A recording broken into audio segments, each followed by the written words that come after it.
Oğuz Kağan's real personality and Oğuz Kağan epics evidence for historical facts.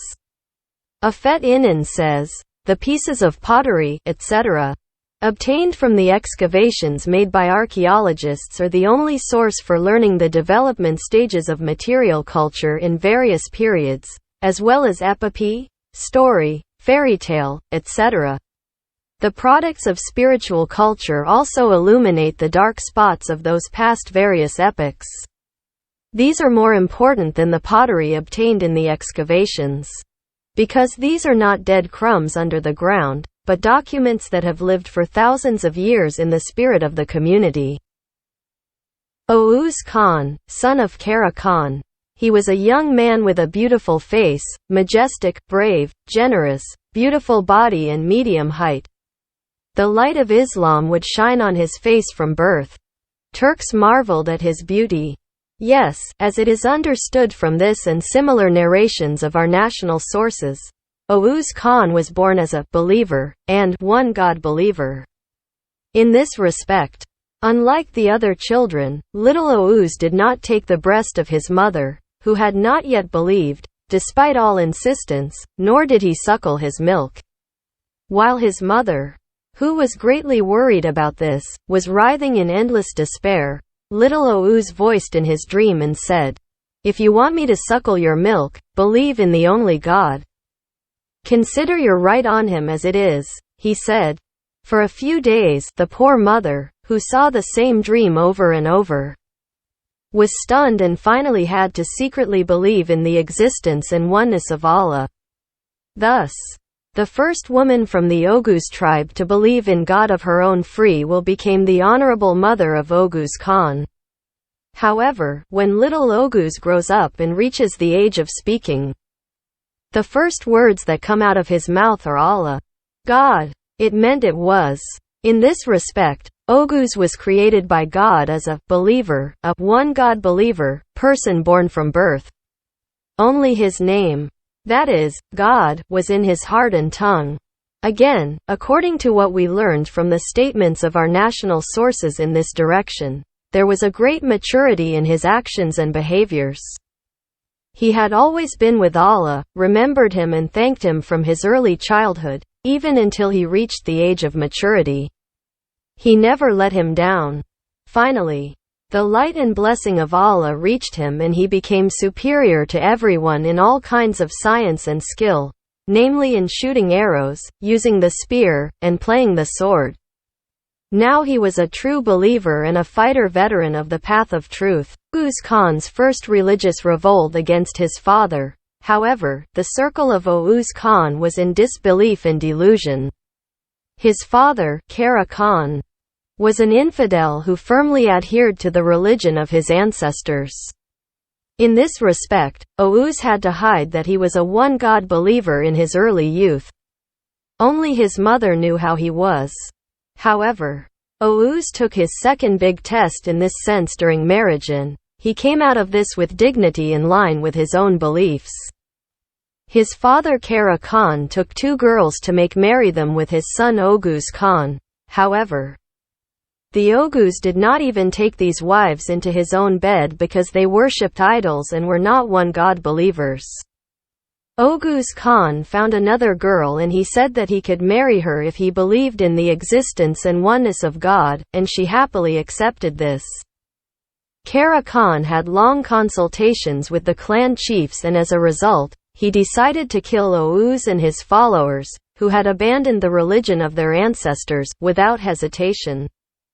According to the rumors of our national sources, he did not stay idle in Oghuz and told this belief of oneness, which burned his heart like an ember, first to his mother and then to his new wife. Then he called his close friends and friends to become one God believers with great patience and persistence, and he was largely successful in this. Because in a very short time, many valiant young men became people who believed in one God and were secretly attached to Oghuz.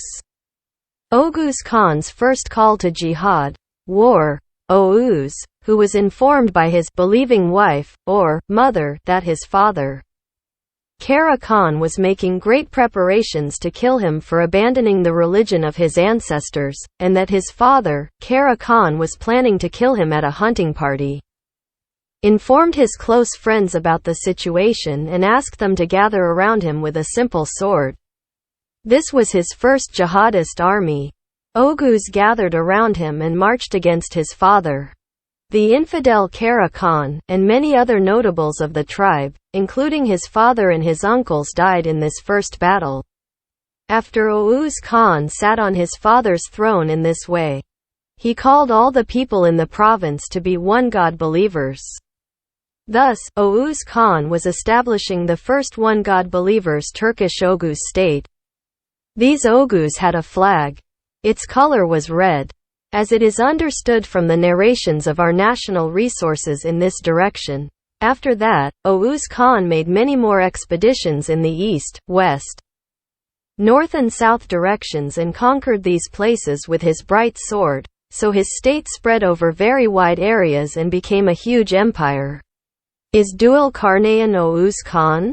Nesri, one of the Ottoman historians, said that Dhu'l-Qarnayn may be Oğuz Khan. Rustam Pasha, another of the history books written in the Ottoman period, in his work called Tevratta Osman, it is stated as follows: the Dhu'l-Qarnayn mentioned in the Quran is this Oghuz Khan. Turkish scholar and commentator Vani M. Effendi said, the Turks say that the purpose of Dhu'l-Qarnayn, which is mentioned in the Quran, is Oghuz Khan. There is nothing to be hesitant about. Ibn Ishaq said that Dhu'l-Qarnayn is descendant of Turk named son of Japheth. He said also, Khidr, alayhis salam, he walked in front of Dhu'l-Qarnayn's soldiers, he was his leading commander. His chief advisor was someone who was in the position of the vizier of the ruler.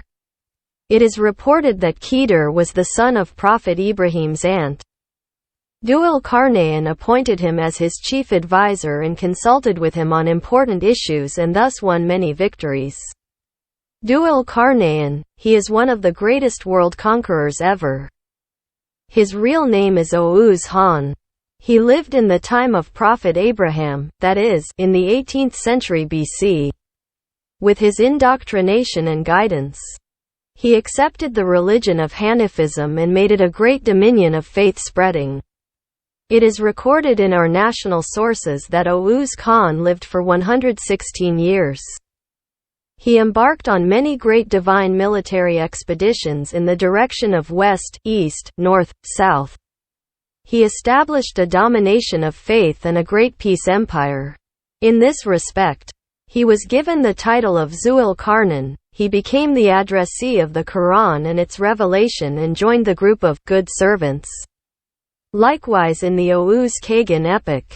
Then Oghuz Khan went on a great expedition to the east, and during this expedition that lasted for many years, he walked in the north and south directions, where he encountered many more tribes, and even entered India after a long and tiring journey in this southern expedition.